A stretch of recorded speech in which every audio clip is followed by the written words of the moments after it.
क्या दो लड़कों की जोड़ी मोदी सरकार पर भारी पड़ रही है?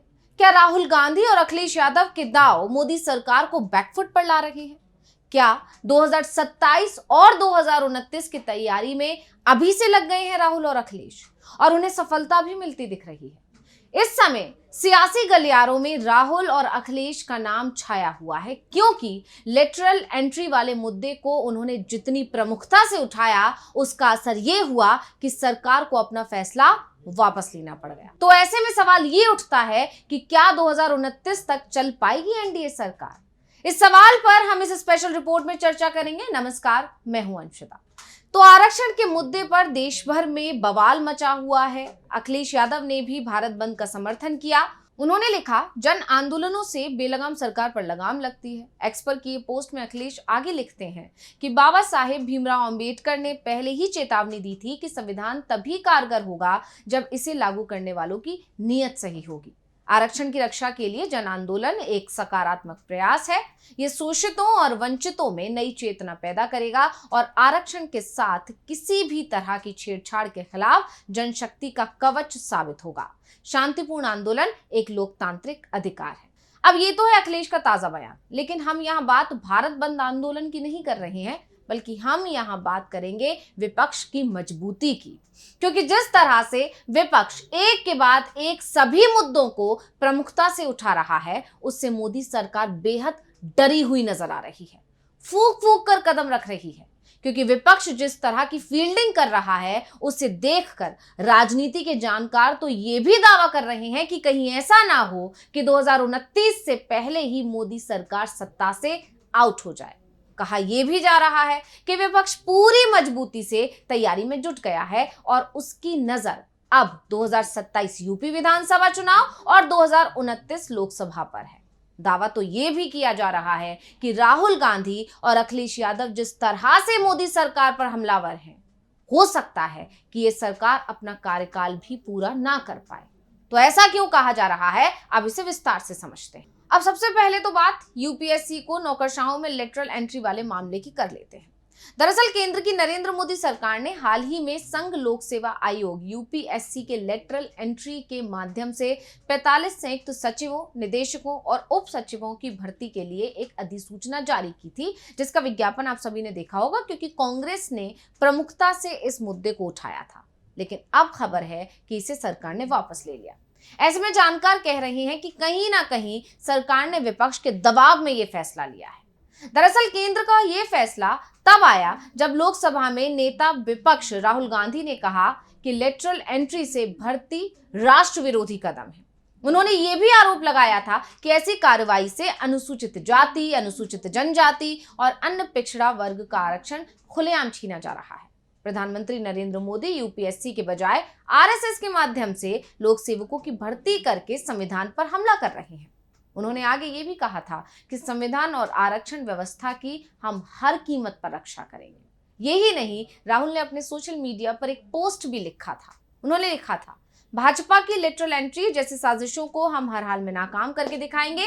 मैं एक बार फिर कह रहा हूं कि 50% आरक्षण सीमा को तोड़कर हम जातिगत गिनती के आधार पर सामाजिक न्याय सुनिश्चित करेंगे। जय हिंद। सिर्फ राहुल गांधी ही नहीं, अखिलेश यादव ने भी इस मुद्दे पर मोदी सरकार को घेरा था। सपा प्रमुख अखिलेश यादव ने भी आंदोलन करने की चेतावनी दी थी। वहीं राहुल गांधी के अलावा सपा प्रमुख अखिलेश यादव ने भी मोदी सरकार पर जमकर हमला बोला था। यहां तक कि अखिलेश यादव ने तो ऐलान किया था कि वो 2 अक्टूबर से आंदोलन करने जा रहे हैं। हालांकि अब उन्होंने इस आंदोलन को स्थगित करने का फैसला किया है।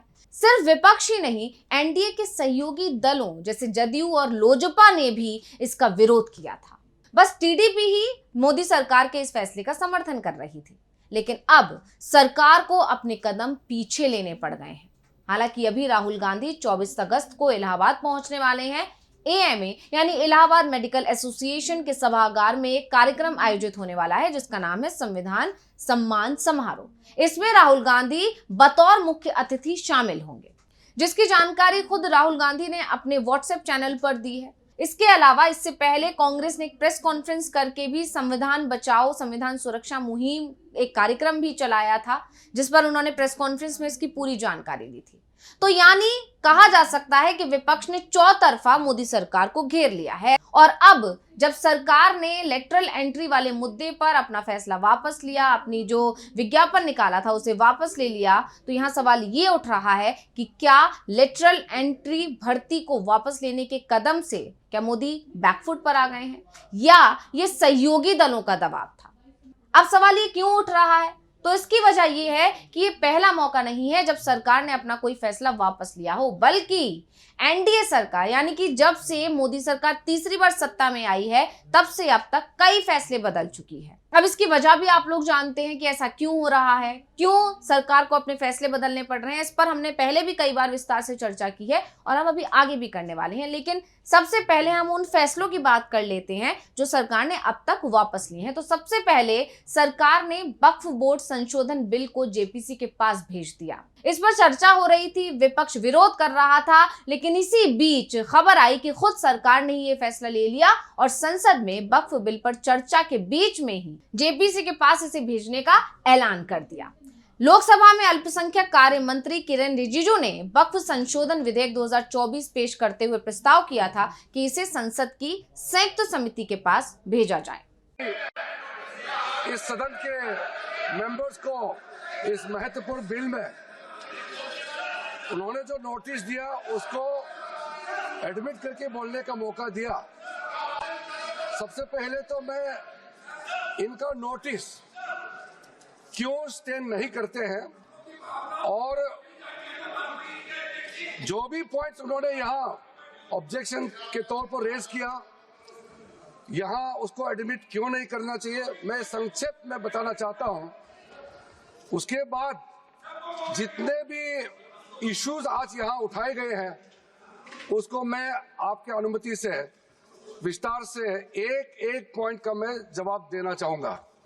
और मैं ये मानता हूं, विश्वास है कि मेरे बात को ध्यान से सुनने के बाद अंत में इन्होंने जो भी आशंकाएं व्यक्त किए हैं या गलत तरीके से यहाँ बातें बताया गया है, सब चीज को मैं दूर करूंगा और मैं सिर्फ उम्मीद ही नहीं, यकीन है कि इस बिल के बारे में सब कुछ जानकारी प्राप्त करने के बाद इस हाउस के जितने मेंबर्स हैं सब इस बिल को समर्थन जरूर करेंगे। इसके अलावा इस तरह की बातें तब शुरू हुई जब ब्रॉडकास्ट बिल पर भी सरकार की तरफ से कुछ ऐसा ही बयान आया। सरकार ने ब्रॉडकास्ट सेवा नियमन बिल के ड्राफ्ट पर सुझाव और प्रतिक्रिया के लिए समय बढ़ाकर 15 अक्टूबर 2024 तक कर दिया। सरकार ने यह ड्राफ्ट बिल 10 नवंबर 2023 को जारी किया था और इस पर आम जनता और हितधारकों के सुझाव मांगे थे। माना जा रहा था कि तीसरी बार मोदी सरकार जब सत्ता में आएगी तो सबसे पहला काम ये ब्रॉडकास्ट बिल ही लाएगी, लेकिन ऐसा नहीं हुआ जब वक्फ बिल पर कहीं ना कहीं सरकार को अपनों का ही समर्थन नहीं मिला। हालांकि पहले ऐसा दिखाया जा रहा था, ऐसा लगातार दिखाया गया कि सरकार के जो सहयोगी दल हैं वो इसके समर्थन में हैं, लेकिन अंदर खाने से जो खबर आई वो ये थी कि सरकार को अपनों का समर्थन नहीं मिल रहा है। तो इसी के चलते वक्फ बिल को जेपीसी के पास भेजा गया है। ऐसे में कहीं ना कहीं जब दूसरी बार जब सूचना प्रसारण मंत्रालय की तरफ से एक बयान जारी कर दिया गया, उससे ये और साफ हो गया कि एनडीए में जो सहयोगी दल हैं वो सरकार के साथ खड़े नहीं हैं, वो बीजेपी के साथ खड़े नहीं हैं। कहीं ना कहीं सभी दलों में खींचतान है और इसका नतीजा ये हो रहा है कि सरकार को एक के बाद एक अपने फैसले या तो पलटने पड़ रहे हैं या होल्ड पर डालने पड़ रहे हैं। सूचना प्रसारण मंत्रालय की तरफ से एक बयान आया था कि 15 अक्टूबर तक मिले सुझावों और प्रतिक्रियाओं के बाद बड़े स्तर पर विचार विमर्श होगा, जिसके बाद ही एक नया ड्राफ्ट बिल जारी किया जाएगा। ओटीटी प्लेटफॉर्म पर उपलब्ध ऑनलाइन कंटेंट को भी रेगुलेट किया जाएगा। डिजिटल न्यूज पब्लिशर्स और इंडिविजुअल कंटेंट क्रिएटर्स इसका लगातार विरोध कर रहे थे और इसके बाद सरकार ने इस फैसले को कहीं ना कहीं होल्ड कर दिया। इसके बाद भी कहा जा रहा था कि कहीं ना कहीं सहयोगी जो हैं वो विरोध कर रहे होंगे और उसका नतीजा ये हुआ, क्योंकि अब देश में मोदी सरकार नहीं है, एनडीए की सरकार है, इसलिए में बीजेपी जो भी चाहेगी वो नहीं हो पाएगा। अगर बीजेपी को 5 साल तक सरकार में बने रहना है तो उसे अपने सहयोगियों को लेकर चलना ही पड़ेगा, क्योंकि अगर सहयोगी बिफर गए तो ये सरकार अपना 5 साल का कार्यकाल पूरा नहीं कर पाएगी और इसकी वजह आप सभी जानते हैं कि बीजेपी के पास इस बार बहुमत नहीं है। खैर आगे बढ़ते हैं। तो इसके अलावा सरकार ने प्रॉपर्टी से जुड़े कैपिटल गेन टैक्स नियम को भी वापस ले लिया था। ऐसा करते हुए वित्त मंत्री निर्मला सीतारमण ने कहा था कि लोगों की आवाज को ध्यान में रखते हुए बजट में लाए गए प्रॉपर्टी से जुड़े कैपिटल गेन टैक्स नियम को वापस लिया गया। हालांकि बजट में लाए गए नए नियम का उद्देश्य राजस्व में बढ़ोतरी करना नहीं था। हम प्रॉपर्टी से जुड़े long term capital gain tax नियम का सरलीकरण चाहते थे। फिर भी लोगों ने इस पर आवाज उठाई और हमने इसमें संशोधन का साहस दिखाया। तो इसी तरह से बार बार ये देखने को मिल रहा है कि मोदी सरकार, एनडीए सरकार अपने कदम पीछे ले रही है। इसके अलावा सबसे ज्यादा चर्चा हुई पीएम मोदी के उस बयान की जो उन्होंने लाल किले से दिया, जब उन्होंने यूसीसी का जिक्र करते हुए उसके साथ सेकुलर शब्द का इस्तेमाल किया, उसमें सेकुलर शब्द जोड़ दिया। इसके बाद भी कहा जा रहा था कि कहीं ना कहीं यूसीसी लाने का जो सरकार का बार बार जो विचार है, सरकार बार बार ये कहती आ रही है कि वो यूसीसी लाएगी। अब जो सेकुलर वर्ड जोड़कर कहीं ना कहीं मोदी सरकार ने बता दिया है कि इसमें भी अब संशय है, यूसीसी भी नहीं आ पाएगा या फिर सरकार इस पर भी अपना फैसला बदल सकती है, क्योंकि सहयोगी उसके साथ नहीं है। और इसको लेकर उनके जो सहयोगी दल हैं उन्होंने भी कई बार ऐसे बयान दिए थे कि ये एक बहुत बड़ा मुद्दा है, बहुत संवेदनशील मुद्दा है, इस पर विचार विमर्श होगा, उसके बाद ही इस पर कोई फैसला लिया जाएगा।